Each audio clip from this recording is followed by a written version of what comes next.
This week, we're continuing A Court of Mist and Fury by Sarah J. Maas, otherwise known as Rhys is a simp for Feyre. Oh my god. Leave that. Oh my god. Hi readers, I'm Jordan. And I'm Katie. And welcome to Not Another Heroine, the podcast where we break down the best and worst fictional heroines, those swashbuckling ladies who have to work a little harder than expected for their happy ending.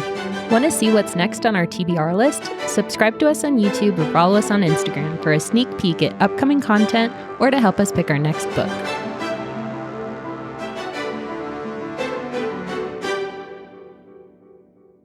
I don't know about the readers because like Jordan and I are on the same page, but does ACOTAR and ACOMAF feel like Exhausting. Yeah, it feels like probably how Frodo felt when they were trying to get to Mordor. Yeah, they're trudging through the marshes and like there's little steam rising and we're like, it's never ending. Yeah. Can we just get there, please? Oh look, another orc. Just kill me now. Fuck. Yeah, that's how I feel like as readers, you're Sam. Yeah. And Frodo is Sarah Maas. It's like we just have to keep going. And the ring is the book. You're like, God damn, when is this over? It's so heavy. Yeah. And then you get to like the end of this book and you're like, oh, this is gonna keep going forever and ever. And it makes sense because there's like, she's writing like the 6th book in the series and all of them are like 700 pages. And then you suddenly understand Gollum so much more. Yep. Yeah. Because after like getting done talking about these books, I feel like Gollum. I'm like, I don't want to emotionally depleted and a little dumb. Yeah, a little childish. You're like, no, I don't want to take a nap. Feed me. Honestly. We couldn't even remember where we left off. Because I feel like, and I feel like we've kind of talked about it, but ACOTAR reads more like one continuous story, but ACOMAF feels like a lot of scenes that are kind of like copy and paste together. Yeah. Yeah. Well, it's also, I mean, we've talked about it before, but 600 fucking pages long. Like, good Lord. Yeah. Break it up. Yep. Even though this feels like a breaking up portion of... Well, because ACOTAR is very short compared to this book. It is. Like, yeah, I think it's right behind you. Like the next to the trashy contemporary romance. Yep. Found it. Yep, thank you. Wow, yeah, because this is the collector's version, huh? It's beautiful. It's not even one of my favorite books, but I had to get the nice copy. That's fair. This is stunning. It has like gold, what is this called? Embossing?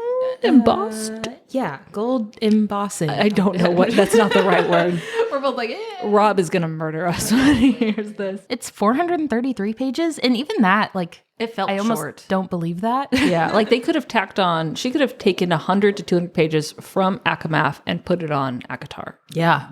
And I get why she didn't, but it would be like an interesting end to it if they had put some of her like emotional distraughtness and their like relationship rockiness at the end of ACOTAR. Yeah, ending a book on a dark note, Yeah. like not a cliffhanger necessarily, but like this isn't a happy ending. This could be the end, and it's not. Sunshine and rainbows. Ooh, yeah. Because I mean, she kind of hints at it like a little bit, but like not really enough for you to be. Because you could read ACOTAR by yourself or by itself, not by and yourself. be done. Yeah. But we left off with Feyre was rescued by Moore.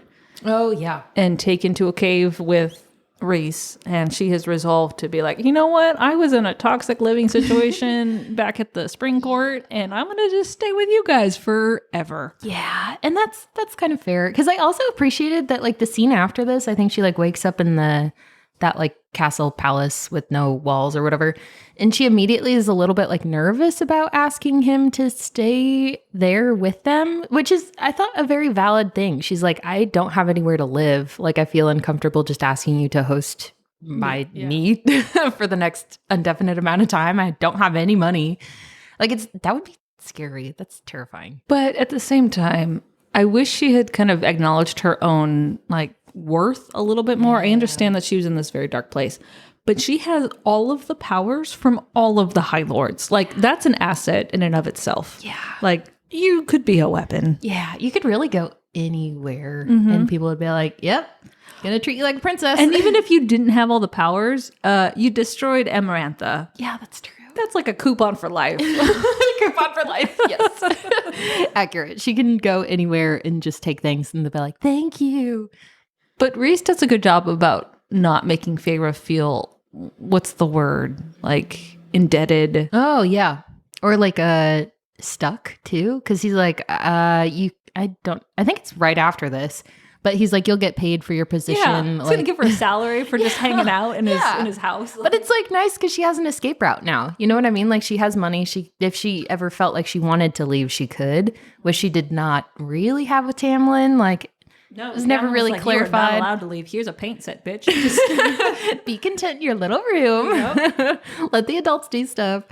But yeah, that I kind of appreciated that because it didn't need to be added, but it felt like a good like. Oh, okay. Like good guy Rhys. Yeah. And this part two, I mean, at least the way we've broken off part two of this book is really designed to just introduce you to the full cast of characters. Yeah. There are some plot points which we'll get to, but it's really kind of setting the stage for the rest of the book. Mm-hmm. And oh my goodness, these secondary characters. They're really well done. Like Asriel. I know. And it's crazy too, because the amount of detail that goes into all of them, like you understand them as characters and what their wants are, like very quickly, which frustrating because still more developed than Feyre. I know. Like I like more better, Asriel better, Cassian, he's the golden retriever of the bunch. Honestly, yeah. But yeah, and then Feyre's just like, hi, I'm a girl. The color gray. Yes. I have almost blonde hair and almost blue eyes, so many people can relate to me. Yeah, and I'm also extremely, incredibly beautiful, even before I turned into a fairy. But I don't know that I'm beautiful. Oh, but I'm just so average, and like all of these people, I don't know if they love me or not. It's so hard for me to eat food. Oh my gosh, I'm too skinny right now. Go eat a cupcake, Feyre. Please. And it's one of those things that I get it, like that she probably doesn't want to eat, but don't make that like your personality. It's just like, it's brought up too much because I feel like people there's a variety of reactions to depression, right? Mm-hmm. Like some people lose their appetite, some people gain a huge appetite, and like it manifests differently. Mm-hmm. It was such a reoccurring theme where Rhys was hyper focused. Oh, you're so skinny. Oh, you must be suffering, because it's a really easy way to have like a physical manifestation of someone's inner self. Oh, they look like they're dying, so they don't feel great. But what about all those people who don't like manifest depression that same way? Yeah. No one looks at that and thinks, oh, they're suffering on the inside. They just, you're eating too much. Yeah. Because it almost kind of read like she had a eating disorder, which like, if that's what you're going for, that's fine. But make that what you're going for, not something else. Yeah. I don't know. Sorry, we kind of stepped off the page on that one. But I mean, it's a fair critique because I mean, I don't know. I felt like it was more compelling when she had the moments where she didn't want to fight and like was just like, okay, whatever. Like that felt more compelling than the whole like, you have to eat food, because it also makes Rhys like the protective, like, I have to care for you and like help you, and which I get, but like also that's part of his appeal, right? As a reader, like part of the reason you're reading like this and why you like it is because you are feeling like you're getting taken care of by Rhys, which who wouldn't want to be taken care of by Rhys? But at the same time, Feyre is just And it's sad too, because I feel like one of her only moments of agency is when they visit the summer court and she's like experiencing and exercising her agency in order to make Rhys jealous. But she's not happy about it even when she's doing it. Yeah. Which is just like... And summer, we'll get to the summer court. Yeah. But yeah. Because really all that happens in this first like 3 or 4 chapters is just... Welcome to Valaris. Yeah. Valaris, whatever it's called. Yeah. But so we get to meet Cassian, Asriel, Amren, and Mor. Well, we've already met Mor, but we get to find out a little bit more about Mor. More about Mor. See what I did there? That I did. I feel like Katie's cringing on the inside. There's no like thoughts going on in my brain. I'm here. I'm the golden retriever in this. And that's fair. Everything's fine. But that's the thing. There was like not much happens in this until they decide to go to the rock prison. Bone carver. Yeah, the bone carver. Other than that, it's just like introducing them and being like, oh, we like protected Valaris, and Feyre being like upset that they picked one place to protect instead of that. Okay, that actually is a really good point, because I remember reading that and thinking, why are you so angry? Like, you protected your sisters at the expense of probably other people, Yeah. other things. And yet you're mad that an entire city was protected and saved from the wrath of Amarantha. Yeah. Like, versus like the whole nation being. yeah. And like as she sees Valaris, which is this beautiful city of like arts and theater and music and great jewelers and I don't know, just feel like I just pictured like Paris Yeah. in like a good time, like in between revolutions. Like a Venice, and there's like people in little canoes, and people are singing on the little canoes, and it's just like happy. Yeah. Yeah. But it's like, why are you so upset that they like chose to save one place instead of just like spreading themselves thin? Because also she didn't have any real complaints about Tamlin putting her family in that giant palace. Yeah. You know what I mean? Like, isn't that the kind of the equivalent? Like, there's still people suffering. Like, why not? It was just, it was kind of jarring. Yeah. For that to be the focus as she's seeing this city. And then for her to, I don't think she took it out on anyone, but she was kind of like snippy with people. And it's like, they're just like living their life. Like they probably feel guilty about the fact that the rest of the world is like crumbling and they're like existing. But it's also like, there's literally white picket fences described in Valaris. Like I got to that line, I'm like, okay, this is a little bit much. But laying it on a little thick. But it's like, they probably feel guilty about that. But it's also like, there's nothing I can do except to live well and like, you know, be thankful for everyone's sacrifice. So it's just like a weird, like, that's really the bone you're going to pick right now? Like, but they apparently decide that Feyre is going to stay. She's going to work with them. She's going to be, what is her position? It's like delegate to the human realm. Yeah, I don't remember exactly what it is, but it's that. And this is after they have like a dinner together, right? Yeah, that was kind of like Akko too, but yeah, because this is the first time Rhys has to carry her because there's no, you can't winnow into the mountain palace or wherever. Yeah, it's like the Castle of the Sky. Something. But that's kind of where she has her like more in-depth interaction with Amren, who I wish there was more with Amren because what a powerful female character right there. Yeah. Like she just drips like menace. And she's this tiny little, have you seen The Incredibles? Yeah. Yes. With Edna mode. Yeah. Yes. That's Amren. 100%. Yep. And it's such a fun concept because I feel like there's not many female heroines who are like the main character or protagonist in a book where they're older and more powerful than everyone else.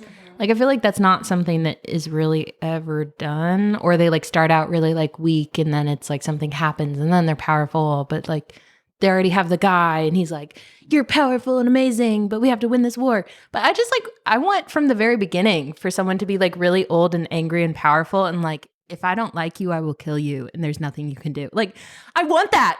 Yeah, it's so well done. And the relationship between Rhys and Amren, where he just buys her jewelry because she like hoards sparkly things. So fucking cute.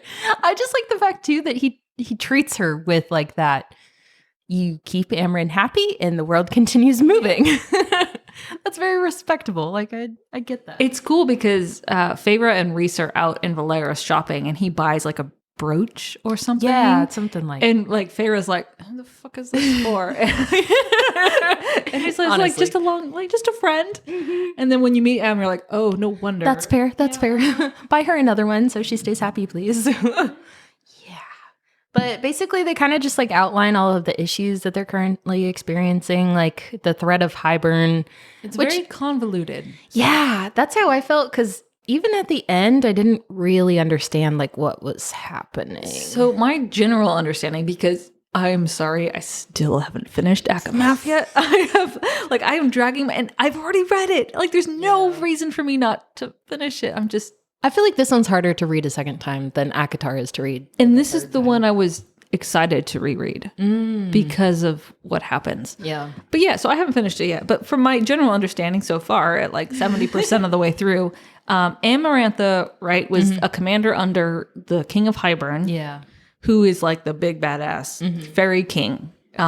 Doesn't like humans, wants to enslave them. And he was defeated by Jurian? See, that's the part I don't know. Yeah, because there's a secondary story between half fairy chick and the Dracos dude. What is her name? I don't know. It's something almost like biblical, I thought. Miriam or something. Yeah, Miriam. Is it Miriam? Yeah. Okay. You said biblical, and that was a trigger. Because Miriam and Jurian were a couple. Yeah, and she's half Fae and he's human. Yes. Oh, okay. So I actually liked this story because I thought it would be a good standalone. Yeah, it would. So back when humans were enslaved, she's the product of a human and a fairy, and she was enslaved because she's clearly not full. This is Miriam. So she was given as like a gift as a slave to this fairy lord, Dracos. Is that his name? No, she was given to Jurian. Oh, wait. So how does that? No, she was given to the fairy lord. And yeah. Yeah. And fairy lord was like, oh, I'm not okay with slavery. Because wasn't he supposed to marry Amaranthe or something? Or the lady who owned. Yes. Yeah, something like that. And yeah, because she was like, oh, here's a gift for you. It's like, that's not good. And like, that's the first time this Dracos dude, that's probably not his name, was like opened his eyes and like lets Miriam escape. Yeah. And so she runs off to like a rebel encampment, finds the commander Jurian, and they start a relationship. They have a couple, shades of Tamlin and Feyre, and fall in love. And then in the background, this fairy lord Dracos is like, oh my gosh, I was actually like enamored of this slave girl, Miriam. And he's like looking for her. Like he's looking for her. And I'm like, I want to read that story. And he decides he wants to help the rebel cause and like defeat slavery. Mm-hmm. And he runs off and like aligns with Jurian. And in the process of like the rebel groups aligning and trying to defeat them, like Miriam and Dracos fall in love. And this is after she's already ended it with Jurian. You just don't know the details. It's so good. And then in the end, like Miriam and Dracos like defeat Hybern or like they make some sort of victory. They run off to an island beachland and have a happy family. But Jurian is pissed. So, because his whole like, he would be an interesting character to read about too, because he like kind of goes insane with the whole like Cynthia, the sister of Amaranthe thing, and like he pretends to love her, but then really it's just intent to kill her. And then Amaranthe tries to like murder him and torture him because he killed her sister. Like it would be an interesting like character arc to see someone be like very cool and normal and then kind of get like more and more insane and like super hyper focused on something that like doesn't really matter. And then he's like losing the love of his life in the meantime. And she loves someone else that's like not crazy. Not human also. Poor Jurian. Oh my God. And sign me the fuck up. Right. Like that sounds like Sarah, write that book, please. And so I think Rhys and Feyre, like they're talking about this whole backstory. They actually learn about this backstory later on in the book. Yeah. But they realize that someone is trying to bring Jurian back to life.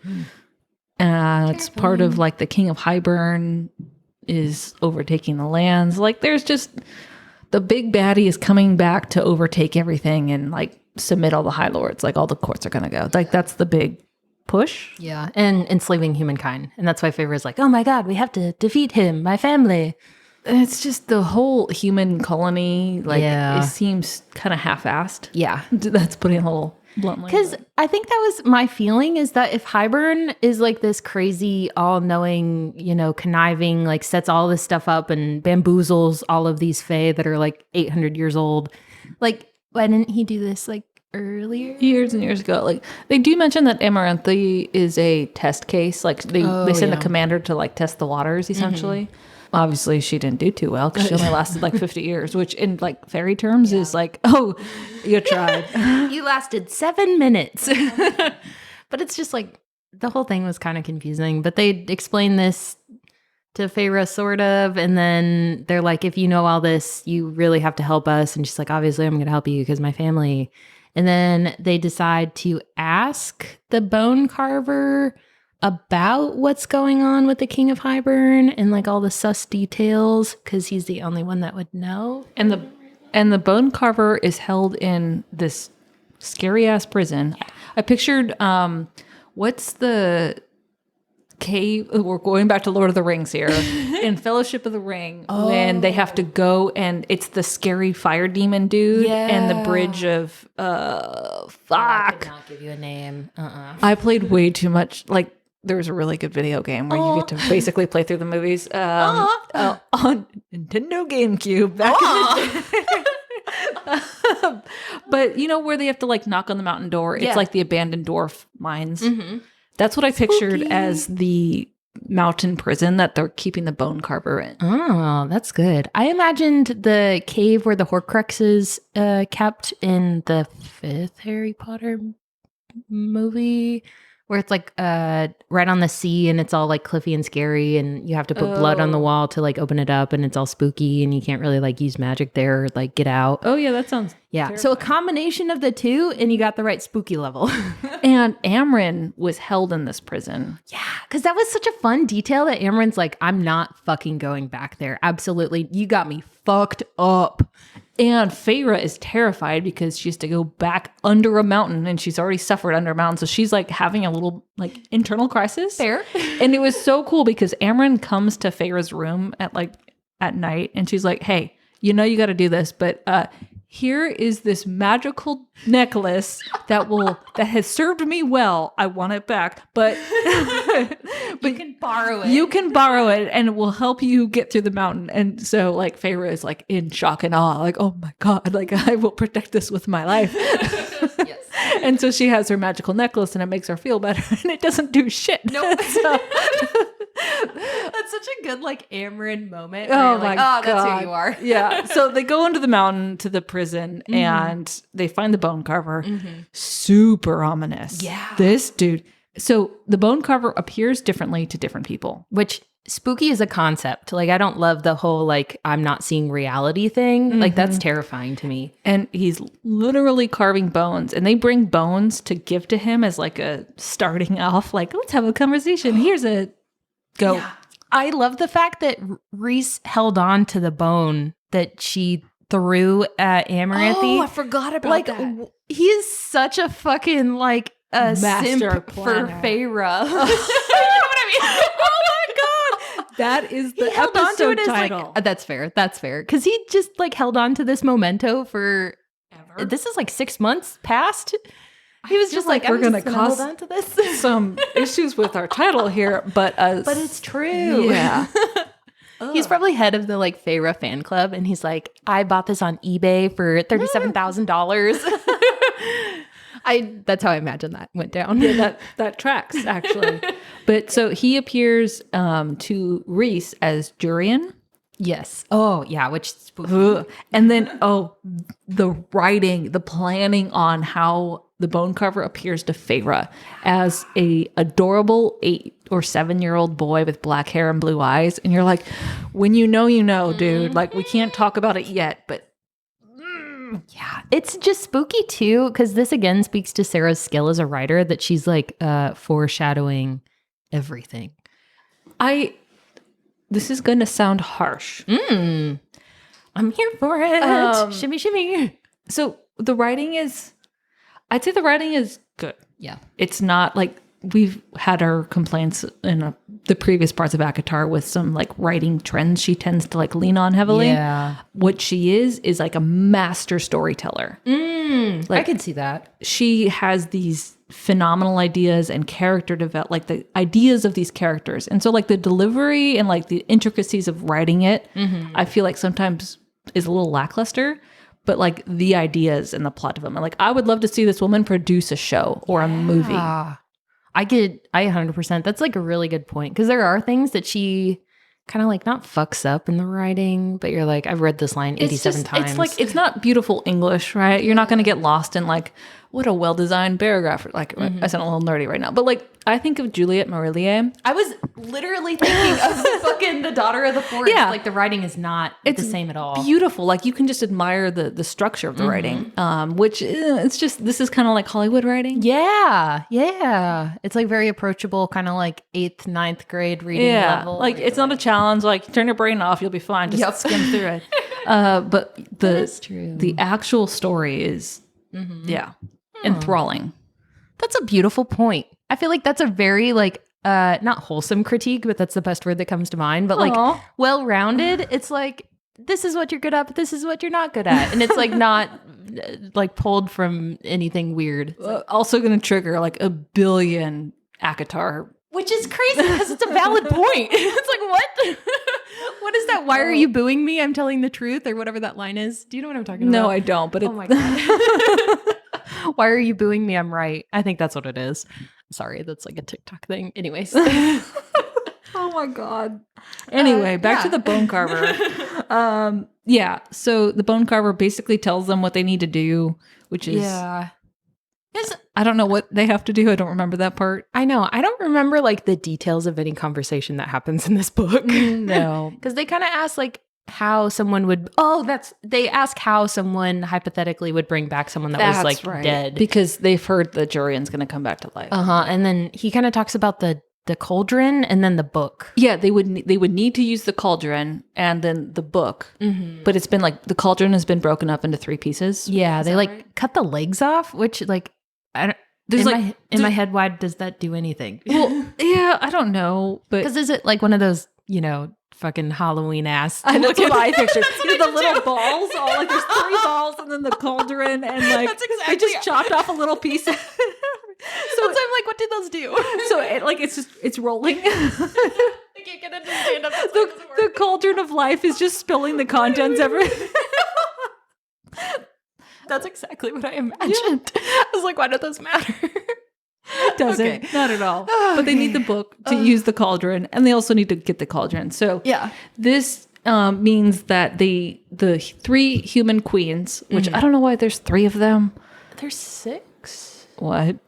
There's an excessive number of queens. Excuse me? It like doesn't make sense to me. They have a piece of the cauldron or a piece of the book? They have a piece of the book, and then the other half is with one of the courts, and then all of the legs of the cauldron were at the like high priestess temples or whatever, which had been like ransacked in the last couple weeks. This would make a really good video game. Oh, it would. Wow. Oh my God, like a Skyrim-esque where you can like go through that. Sarah, I have a business idea for you. Just get with the Bethesda for a little bit, like a Hogwarts-esque, Skyrim-esque.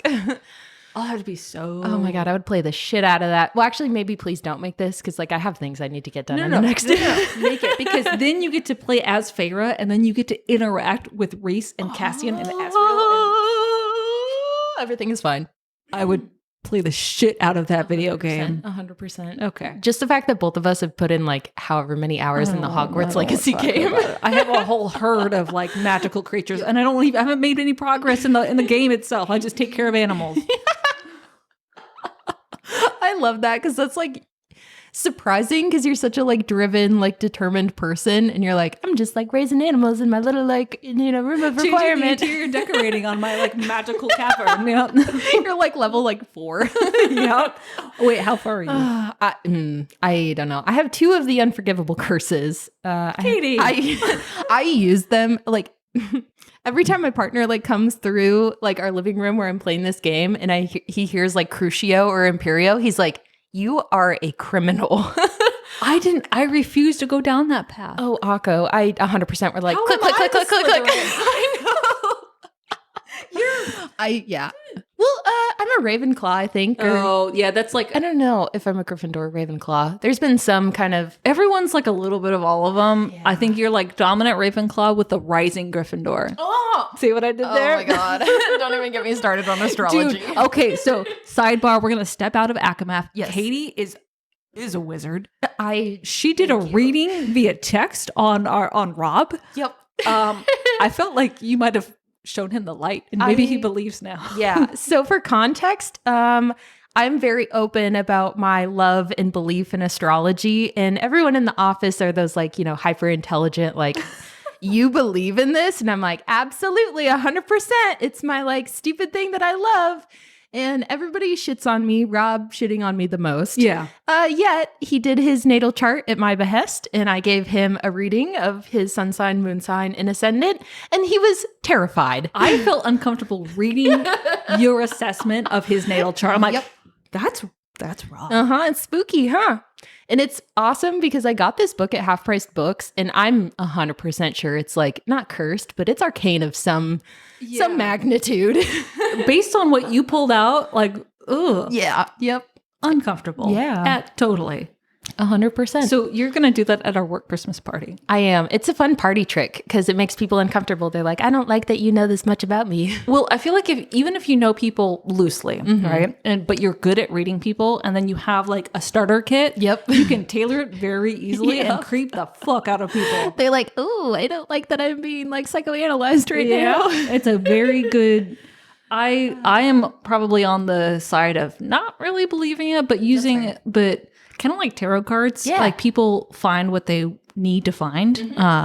And I feel like that's a lot of astrologies. It's a good guiding. Yeah, because that's how I use it. Like I feel like people use religious text the same way, where it's like you get what you need out of it and like to become a better person. So that's why I love astrology, because it's like, tell me what I should work on as a person. It's like, oh, I'm, unemotional and maybe like distant from people I love. You got it. That's what I'm working on. I love everybody.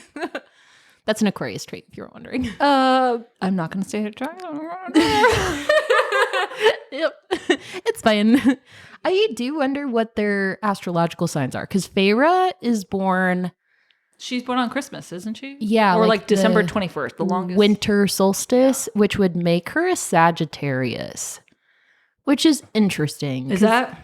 No, what is the Sagittarius? Sagittarius is the hunter, the like archer. Oh, that's right. Which is interesting because they're very fiery people. They like to explore and adventure.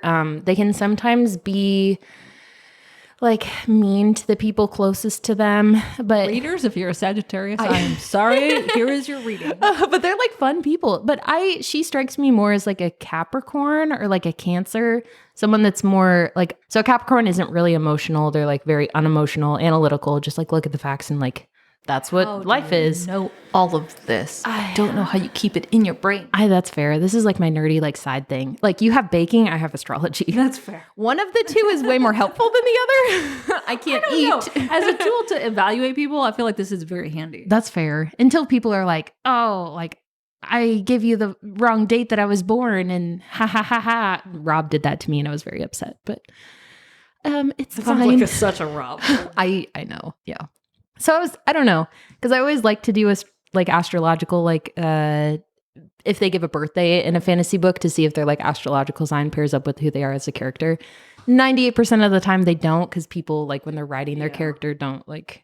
That would be fun to design characters though based on the zodiac. It gives such a good, like if you're a beginning writer, like 100% use the fucking astrological anything you find on Google, because it gives you like a full, like robust character that has both positives and negatives. Because that's some struggles that authors have, is like, oh, she's wonderful and amazing, I'm gonna marry Sue, but it's like no valid actual like negatives to their personality. And astrology will give you the like both good and bad side of the coin, and all of a sudden you have a very holistic character. And the moon sign thing is like a representation of your inner self. That especially for character development, like having that, so you have your outward persona and your inner persona. Like that's what characters need.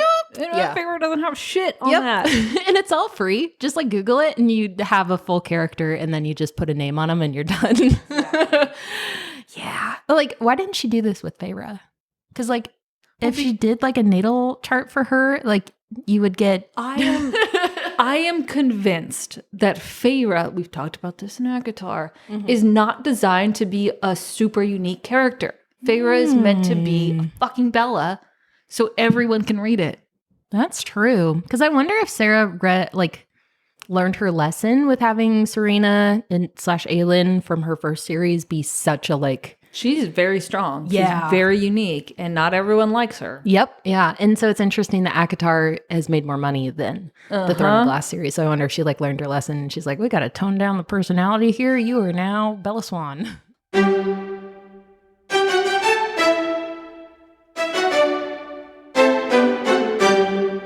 They go to the bone carver, they get their things, and then Rhys and his cronies, yes, they need to test Feyre, because after learning that they need to acquire the parts of the cauldron and steal the book at the book is at the summer court. It's called the Book of Breathing. Is that right? It's something like that. I don't know how. That was incredible. Weird. It's just strange things, like one-offs. But they need to test Feyre because she's the only one that can get into certain places and not be suspected, because Rhys is the Dark Lord. Yeah. And will not be invited anywhere. Yeah. And she has like bits of other people inside her, like the High Lords. So they won't sense her presence necessarily. She's a shapeshifter. Yeah. But they want to be like, all right, we'll see how good you are at hunting and stealing shit. So Rhys sends her to this creepy bitch, the Weaver. Which this whole thing is crazy that he just sent this woman that at this point he knows that she's his mate and he loves her even if she doesn't quite love him back yet. Spoiler. Yeah. But he just like very willy-nilly sent her to face like a outrageously overpowered. No. Okay, let's be real. He was waiting in the trees. He was going to jump down the minute true. Yeah, there's no way he was going to let her be like after the whole Amarantha experience. That's true. But I was surprised that he was like, okay, go get it. In a chimney.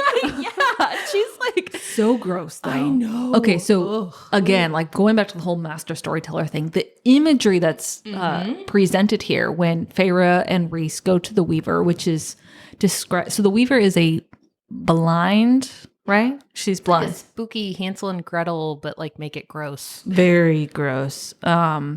So it's a cottage in the woods, and there's a woman there who's blind, but she's the Weaver, and so she weaves things and makes things out of humans. Yeah, and creatures, and there's like spools of hair and skin. The roof of the cottage is made out of hair. Yeah, did not like that, not one bit. Because it also has the Hansel and Gretel like treatment where it like looks beautiful and welcoming like at first, and then everything like turns into reality, and you're like, yeah. And so Feyre sneaks in. The Weaver is sitting like weaving, singing. And she can't hear anything. She can't say anything. She's just happily weaving. Just do. And she's like, you can't see her face. She's described as like willowy and long, black, beautiful hair. Beautiful skin. Yeah. And Feyre's like, oh, this is weird. But so she starts looking for this mysterious object that Rhys didn't describe to her. No. He's like, it will call to you. Which I like, that's bitch? Not helpful.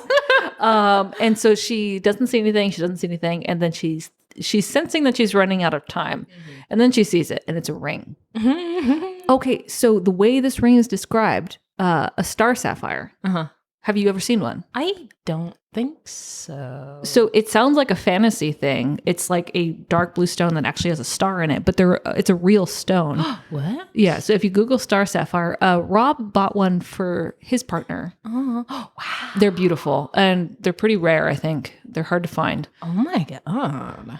Yeah, but there is literally a star in the stone. When you cut it. These are beautiful. So if you're curious and you thought this ring was super cool. God damn. They range from $25 per carat to $11,000 per carat. Yeah, depending on where you get it. God damn. Anyway, star sapphire ring. Beautiful. Which is what Rhys wants her to find. So she finds this ring, and just as she catches the ring, the Weaver stops singing. She's like, who the fuck is in my house? That's how I feel sometimes. Yeah. Like, who's at the door? Exactly. And then do you want to describe how she happens to get out? Oh my God, this is traumatizing. So she's like, I think she like grabs the ring and she's like tiptoeing to the door and she's like almost there. And then the Weaver's like, who the fuck is in my house? And then the door closes and she can't open it. And she's like, ah! And so as she's being like chased around in circles, I imagine the mouse and cat from Tom and Jerry. That's an old reference, Katie. I don't know why that's how I imagine this, but they're running around and Feyre realizes that the only escape is through the chimney and she's like crawling up it and she's getting stuck, but like they're slimy. And you know, the queen of cooking here, when you like are touching like oily something and then it gets stuck to your hands and you like can't get it off. I wanted to die. The concept of that being all over my body, like covered. You got me fucked. And hair is getting stuck as you're holding. So it's cooked fat. So if you ever cooked a steak that has like a huge chunk of fat on it, it's all of that cooked fat coating the inside of this chimney. I'm feeling green. Well, you are wearing green. It's true. I'm halfway there. Because it kind of also reminds me cleaning out the shower drain. Where it's like the conditioner in the hair. Like, stop. I hope our readers are, sufficiently traumatized. Because that's how I felt reading this. And she gets stuck. Yeah, and it's crazy. So that's the part I didn't understand, though, because if she's stuck in the chimney and she can't, like, wiggle her way out, how did she have enough room to throw a brick at the lady's face? I don't know. I don't know either. Weird. But That was unclear. But she threw a brick at the face, crunch, crunch, blood everywhere, and she, like, uses some kind of power, I think, to, like, smash her way through. yeah, she wiggles out. Yeah. Runs And then away. I want to say, like, something catches on fire, too, or, like, the smell of, like, char. You smell burning hair. Ew, that is the worst smell on the face of the planet. But then she gets out and jumps into the trees and kind of Rhys does is like lounging. I would be so mad. It's like, do you see that I am covered in person, creature, excrement, burned smell? And he's just like, do hanging out. I'm gonna kill you. And she gives him the ring, and he's like, "Oh, thanks. My mother gave this to me. Like, that's it. That's it." I would lose my fucking mind. And they go back to the court, And then that's it. like that was her test. They just wanted to see if she could survive the Weaver and steal a ring. That didn't really do anything. This was absolutely not necessary to the story. No. But again, it was so well done. Yeah, like described. That's okay. So when her writing, I feel like steps up a notch is when she's describing super dark stuff like this. Like Under the Mountain from ACOTAR was amazing. Like Fighting the Worm. This was really good. The Surreal was really good. It's just the other bits. Like I wonder, I feel like she'd be one of those people that would have a pseudonym and write some horror or like contemporary romance horror or something. I could see that 100%. But it's also like kind of cool because the ring ends up being the wedding ring that Rhys uses to marry her. Words are hard. that's fair. But yeah, so like that's a fun full circle. But I'd also be pissed off if I had to retrieve the ring that then you're going to propose to me. Like, no, you need to go buy one. Yeah, but that's all that happens. And then Human Queens? yeah, that's basically the next thing. And they like decide to go and use Feyre's sister's house as the like headquarters, which is kind of confusing because like, yes, it's in the human realm, but it's on like a different continent than where the human queens hang out.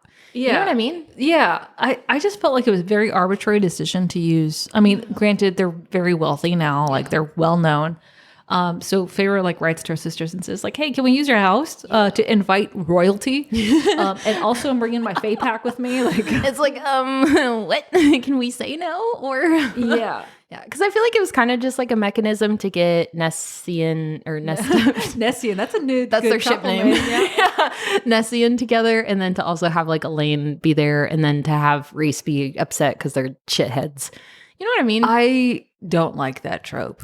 I don't either. Like, you see it a lot. You see it a lot in K-dramas where like they push the main character into like around their family or friends who treat them like shit, and then like the love interest sees them being treated like shit, so they can step up and be like, "Don't treat my person like that." Yeah. Like, "Oh my gosh, you've suffered your entire life. Let me take care of you." Yeah. And that's exactly what this scene does. It was confusing. Yeah, because it's easier to have a family be shitheads than to have like an actual like healthy family dynamic. Yeah. It's like- not even healthy, but like gray. Yeah. Like there's good and bad, like most families. Yeah, or just normal. Yeah. Because I don't know that I've ever read a book that had like a normal family dynamic. You know what I mean? Like they're all orphans or they were all abused by some kind of like parent or step parent, like where they had their parent die like super traumatically young. I mean, especially in fantasy and sci-fi. It's like, why do you have to lose your parent or have a bad parent in order to be a heroine? Yeah, that's like, not wait a cool. second. I don't like that. So yeah, I really can't think of any. But yeah, so that's kind of sad that this whole scene was basically just to have Rhys defend Feyre from her family and to have Nessian together. That was kind of the intent. Yeah, and I'm not even quite sure what they're trying to accomplish because they invite the Fae Queen, or not the human queens. Yeah. Because the queens have the other half of the book, I think. Yeah. And they're like, "Nope, you can't have the book." Yeah. Which that part irritated me too. And I know it was like intended, like written to irritate the fuck out of you, but then being like, haha, no. It's like, what? Why not? Like, It was do you need the book for anything? like Highburn is coming. Yeah. It's just why? Like, don't you remember how shitty it was back then? Yeah. But I did really enjoy that when the queens finally do arrive at like Feyre's sister's house, Moore is there. Yeah. And like the queens see Moore and like, oh, you were part of the original group. Yeah, because that was the scene that kind of gave me goosebumps was when Moore, I think it was either in this scene or the next one when they talk to the human queens where she's like, I don't see any of my like old friends in your faces. Like the Morgan walked into the like black sands with Miriam to free the slaves. And I was like, that part like gave me goosebumps. I was like, fuck, I love women heroine like doing big things. Well, and this is the scene where you learn about Miriam's backstory. Yeah. Oh God. Because I just like, I got like chills, like more like they're fucking going into the like worst abominable treatment of mortals and they're like trying to save people and like it's like 2 girl power, like let's fuck shit up, like And then they kind of leave it on like we'll circle back to this. Like maybe we'll give you the book. And so Rhys offers to be like, hey, I can show you proof of like I'm a good person or something like that. He's gonna show them Valeris. And like immediately Feyre's like, you can't control the city. She went from like, why did you protect the city to like, don't share the city with anyone else. It was just a wild swing. I know. It's like, wait a second. And he's like, no, I got like some magical orb. I'll use it to like show them a glimpse. And then, so they conclude the whole sisters hosting the queens as we'll come back to it. Yeah. And in the meantime, they decide, they being Rhys and Amren, right? Rhys, Amren, and Feyre are going to go to the summer court because that is where the other book is, or the other half of the book is. Because that's like because there's really this like whole like 14 chapter chunk is like them sending the invitation to the mortal queens, waiting around, doing some training. The like adder pops up and like tries to snag Feyre, but then like there's a lot. Nothing happens. Like this could be a whole book by itself. Honestly, yeah. And then the only scene I like really did like though is I think it's after they've met the queens and the queens are like, like we'll circle back to this. Feyre and Cassian are like fighting, and Feyre has her little like breakdown moment. Do you know what scene I'm talking about? Oh, yeah, vaguely. Yeah, I don't know. I just kind of like that. And Rhys is like, you're going to feel like this for like every day of the rest of your life, but like you just have to like decide to live. And I was like, oh, that's kind of like a cute. Like, yeah, there's some good like, how do you handle trauma like, throughout this book? And how do you not handle trauma? Yeah. How do you handle it badly? Yeah, but that's really all that happens. Yeah, so yeah, they're heading to the summer court is the next move for our cast of characters. Which, why did they go to the summer court before they went to the Court of Nightmares? I don't know. I know. I feel like there's some kind of reasoning, but like it's eluding me. Because I feel like you'd want to get the things done that you like know you can do first. You know what I mean?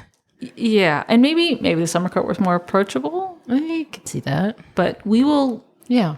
We'll talk more about the summer court in part 3 because the summer court is very fun. I love that whole like little summer trip that they take. Yeah, like I want to live there. I know, because it just seems so like it feels like Little Mermaid. That's exactly what I pictured. Oh And I was like, I'm kind of digging with this. Like, I don't like being hot at any point of my life, but like I could live there. What? Yeah, I 100%. I like the sun as like an abstract thing. But being anything hotter than like 68 degrees is a big no-no for me. That's why I live here. I like running outside when it's 90 degrees. Oh, girl, what the fuck? Anyway, so we're going to the summer court in part 3. Yeah, we're all going to be sweaty and it's not going to be fun. Jordan's going to be having the time of her life, but I am not. From our shelf to yours. We'll see you on the next page.